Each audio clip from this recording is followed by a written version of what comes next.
माल्टा tourist visa में refusal के main कारण क्या है, इसके बारे में आज की वीडियो में बात करेंगे।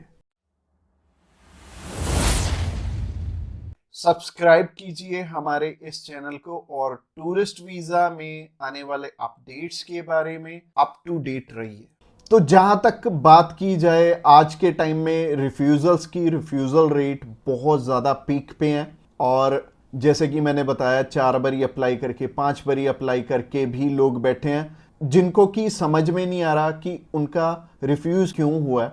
तो सबसे बड़ी इसमें दिक्कत होती है रिक्वायरमेंट्स की। एक एम्बेसी की जो रिक्वायरमेंट है ना, वो ना तो आपको किसी साइट से मिलेगी और ना ही इसमें इलेबोरेट आपको एम्बेसी करेगी। चाहे उन्हें खुद फोन लगा लेना, चाहे आप वीएफएस को फोन लगा लेना, वो भी आपकी हेल्प नहीं करेंगे। और तीसरी चीज आती है यहाँ पे कंसल्टेंट्स। बहुत सारे कंसल्टेंट्स हैं, बहुत कुछ जानते होते हैं, वो आपको इसलिए नहीं बताते क्योंकि उस काम को करने में हो सकता है 2 मंथ या 3 मंथ या फिर 6 मंथ का टाइम जाए। तो मेनली बात यही है कि जब भी हमने टूरिस्ट वीज़ा अप्लाई करना है, हम ध्यान से देख लें कि हमारी रिक्वायरमेंट पूरी हो रही है और किसी अच्छे कंसल्टेंट के थ्रू ही अप्लाई करना। मैं तो एक चीज़ बोलता हूं कि बड़े नाम के पीछे तो कभी मत जाना। देखो, अभी कोई बड़ा नाम है तो उन्हें कोई फर्क नहीं पड़ता कि आपका वीज़ा आए चाहे आपका रिफ्यूज़ हो। बट हाँ, जैसे हमारे जैसी कंपनीज हैं जो कि अप्लाई करने का भी खर्चा बहुत कम लेते हैं और इसके बाद भी आपको पूरी पूरी सपोर्ट करते हैं हर एक फील्ड में, हर एक चीज में आपकी डॉक्यूमेंटेशन बहुत अच्छे से बनाते हैं। क्योंकि जितने नॉमिनल कोस्टिंग हम लेके चल रहे हैं ना, अगर आपका वीजा आएगा तभी हमारा बेनिफिट है। अगर आपका वीजा आएगा, आप 10 रेफरेंस हमें दोगे तभी हमारा बेनिफिट है, अदरवाइज हमारा कोई बेनिफिट नहीं है। जो पर्सन आपसे ऑलरेडी 25,000 50,000 रुपए एडवांस में ले रहा है, उन्हें आपकी प्रोफाइल से कोई मतलब नहीं है। अच्छा, दूसरी तरह के कंसल्टेंट ये हैं कि जो हायर साइड पे 20-25,000 रुपए आपसे पहले भी लेते हैं और 10 लाख रुपए बाद में भी लेंगे। उन्हें भी आपकी प्रोफाइल से बहुत हद तक कोई मतलब नहीं है क्योंकि उन्होंने आपसे एडवांस ले लिया है और उन्हें यह फर्क नहीं पड़ता कि आपका वीजा आए या ना आए। वो अगर 10 केस अप्लाई करेंगे तो उसमें से एक वीजा तो वैसे ही आ जाता है, तो उनके 10 लाख रुपए तो वैसे ही बन गए। तो उन्होंने आपकी टेंशन क्यों लेनी है? तो सिंपल सी बात है, मैंने आपको अपना मोटिव बता दिया है कि हम रिक्वायरमेंट आपकी अच्छे से क्यों फुलफिल करवाते हैं जब भी आपने टूरिस्ट वीज़ा अप्लाई करना होता है। क्योंकि हमें आपसे बहुत कम पैसे मिलने हैं। अगर आपका वीज़ा नहीं आएगा, आपसे हमें रेफरेंस नहीं मिलेंगे, तो हमारा फायदा ही नहीं है इस काम में आने का। इसके अलावा पहला रीजन तो हो गया जो कि रिक्वायरमेंट के ऊपर है कि रिक्वायरमेंट अपनी बहुत अच्छे से समझ लेना और पूरी कर लेना, तभी वीजा अप्लाई करना। और दूसरा रीजन है कि आपके फाइनेंशियल डॉक्यूमेंट्स बहुत अच्छे से फुलफिल नहीं हुए होते। तो फाइनेंशियल डॉक्यूमेंट्स अगर अच्छे से पूरे नहीं होंगे तो एम्बेसी आपको वीजा, आप ही बताइए, कैसे देगी? उन्हें एक प्रॉपर प्रोफाइल चाहिए, उन्हें ऐसी प्रोफाइल चाहिए कि स्टेप बाय स्टेप आपके सारे डॉक्यूमेंट्स आपस में मैच कर रहे होने चाहिए। जैसे कि आपका जो ऑक्यूपेशन है, वहां से आपकी कितनी मंथली इनकम आ रही है और क्या वो उसी प्रोफेशन से इनकम आ रही है आपकी, और आपके फाइनेंशियल्स आपस में मैच कर रहे होने चाहिए, तभी आपका वीजा लगेगा। तो अगर आपको नहीं पता है कि आपके फाइनेंशियल मैच कर रहे हैं या नहीं कर रहे, तो आप क्या कर सकते हैं? आप अभी हमें कॉल कर सकते हैं, आप जान सकते हैं कि आपके फाइनेंशियल अच्छे से मीट कैसे होंगे।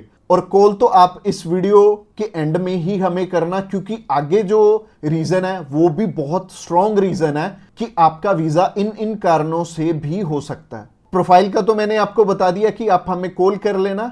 इसके अलावा जो तीसरा सबसे बड़ा रीजन है वो है कि आपके यहां पे इंडिया में टाई स्ट्रॉन्ग ना होने, यानी कि इंडिया में आपका कोई ऐसा रीजन नहीं है कि आप वापस लौट के आओ। जैसे कि मैरिड है अगर कोई, तो उनकी वाइफ उनका रीजन बनती है वापस आने का, और अगर कोई अनमैरिड है उसको थोड़ी सी प्रॉब्लम ही आती है। बट इसका भी सोल्यूशन है कि आप बेटर है, अगर आप 20-21 साल के हो, 22 साल के हो, तो बाहर जाने के लिए मैरिज तो करोगे नहीं, तो कर क्या सकते हो, आप अपनी मम्मी या फिर अपने पापा में से किसी एक जने को अपने साथ में अप्लाई करवा लो। इससे क्या होगा कि अगर मम्मी आपके साथ जा रही हैं, आपका नहीं है वापस आने का स्ट्रॉन्ग रीजन, बट उनका बन गया, तो उनके चक्कर में आपका भी वीजा आ जाने वाला है। तो आप कर कह सकते हो या फिर मम्मी या फिर पापा को अपने साथ में अप्लाई करवा लो, तो ज्यादा अच्छा रहेगा, आपका भी टाई स्ट्रांग हो जाएगा। तो तीसरा रीजन हो गया। रीजन नंबर 4 की तरफ बढ़ते हैं। और जो चौथा रीजन है वो ये रीजन है कि आप यहां पे घूमने के लिए जा रहे हो, आपका पर्पस मैटर करता है। जब आप कवरिंग लेटर बना रहे हो तो कवरिंग लेटर ये तो आपके हाथ में नहीं है, ये तो आपके कंसल्टेंट के हाथ में है कि आपका पर्पस बहुत ज्यादा स्ट्रांग होना चाहिए, तभी आपको एक कंट्री वीजा देगी। और वीजा उन्हीं को मिलेगा, लाखों लोग अप्लाई करते हैं जिनका की एक पर्पस होगा, जिनका एक कारण होगा बाहर जाने का। वीजा सिर्फ उन्हें ही मिलने वाला है जिनका एक रीजन बहुत ज्यादा स्ट्रांग होगा। तो रीजन बहुत ज्यादा आपका स्ट्रांग बनाएंगे अगर आप हमारे थ्रू अप्लाई करेंगे। तो ये चौथा कारण था आपका वीजा रिफ्यूज होने का। और ये 4 कारण ही हैं जो सबसे बड़े रिफ्यूजल के आपके चांसेस बनते हैं। जिन कारणों के पीछे ये चारों चीजें अपनी ठीक कर लो, और जैसे मैंने पर्पस में बताया, पर्पस आपका बहुत ज्यादा स्ट्रांग हो जाएगा अगर आप हमारे थ्रू अप्लाई करेंगे। तो अगर आप हमारे थ्रू अप्लाई करना चाहते हैं, आप जानकारी लेना चाहते हैं कि आपके रिक्वायरमेंट पूरी है, क्या आपके फैमिली टाइज स्ट्रांग है, तो आप अभी हमें कॉल करके पता कर सकते हैं कि क्या आपकी रिक्वायरमेंट अच्छे से पूरी है, क्या आपके फाइनेंशियल डॉक्यूमेंट जो कि सबसे ज्यादा इंपॉर्टेंट है आपस में मैच कर रहे हैं। इसके अलावा जो तीसरा कारण था वो था आपके फैमिली टाइज कितने स्ट्रांग है। इसके अलावा चौथा कारण है कि आपका पर्पस हम कितना स्ट्रांगली लगाएंगे, इसके ऊपर आपका वीजा डिपेंड करेगा। और वीजा चाहे आप फर्स्ट टाइम अप्लाई कर रहे हो, चाहे ऑलरेडी आपके 1 रिफ्यूजल है, 2 है, 3 है, 4 है, जितनी मर्जी आपकी रिफ्यूजल्स हैं, मैटर नहीं करती। हमारे पास बहुत सारे लोग आते हैं, एक पर्सन का हमने अप्लाई करके दिया था और उनका टोटल 12 बार रिफ्यूज था, 13th टाइम उनका वीजा आया था। और मोस्टली लोग 1 बारी, 2 बारी, 3 बारी, तो बहुत सारे लोग रिफ्यूज होते हैं। कई लोग तो 4-4, 5-5, 6-6 बार रिफ्यूज होते हैं। इवन उन्हें ये नहीं पता लगता कि हम करें तो करें क्या, वीजा तो हमें लेना है, और लेना भी बिल्कुल सही मायने में है, एक्स्ट्रा पैसे देके नहीं लेना, एक बिल्कुल नॉमिनल चार्जेस में ही अप्लाई करवाना है किसी से। तो उस कारण में वो ट्रैवल हिस्ट्री वाली साइड भी जाते हैं। तो ट्रैवल हिस्ट्री वाली साइड मैं तो बिल्कुल नहीं बोलूँगा कि आपको ट्रैवल हिस्ट्री बनानी चाहिए, क्योंकि इस टाइम एयर टिकट्स ही इतनी महंगी हैं कि अगर आप एक कंट्री में भी ट्रैवल करते हैं तो आपका 70 से 80 हज़ार रुपये लग जाते हैं। इसके अलावा अगर आप 3-4 कंट्रीज में ट्रैवल कर लिए तो आपके 3-4 लाख रुपए खराब हो जाने वाले हैं। और जैसे कि मैंने आपको पर्पस वाली वीडियो में बताया था, 15 से 16 हज़ार रुपये में आप हमारे थ्रू अप्लाई कर लेंगे और आप कम से कम 3 लाख रुपए में अपना 20 बारी अप्लाई कर पाओगे। तो ट्रैवल हिस्ट्री पे बिल्कुल भी पैसे मत लगाना।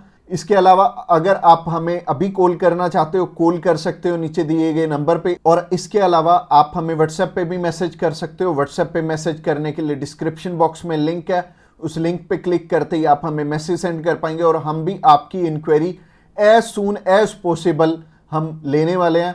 और हमारी टीम्स ऑफ एक्सपर्ट्स हमेशा रेडी है और वो सारे टीम मेंबर्स को पर्सनली मैंने ही ट्रेंड किया हुआ है और आपकी हर एक ज़रूरत को वो समझेंगे और फिर उसी अकॉर्डिंग आपको गाइड करेंगे। और आपको बिल्कुल भी टेंशन नहीं लेनी, जब भी आपने वीज़ा अप्लाई करना है आप हमारे थ्रू ईजिली कर सकते हैं। अगली वीडियो हमारी सी टाइप के वीज़ा के ऊपर रहने वाली है कि सी कैटेगरी में बहुत सारे हमारे पास ऑप्शन होते हैं अलग अलग, जिनके थ्रू की वीज़ा अप्लाई करने में हमारा पर्पस बहुत स्ट्रॉन्ग हो जाता है। तो सी टाइप में जैसे कि बिजनेस वीज़ा हो गया, स्पोर्ट्स वीज़ा हो गया, कल्चर वीज़ा हो गया, मेडिकल वीज़ा हो गया, तो ये सारे वीज़ा के बारे में हम बात करने वाले हैं, जो कि हमारी नेक्स्ट वीडियो रहने वाली है। तो आपने क्या करना है, हमारी नेक्स्ट वीडियो को भी जरूर ध्यान से देखना। Thanks a lot for watching this video till the end, और मिलते हैं किसी बढ़िया सी वीडियो में नेक्स्ट टाइम।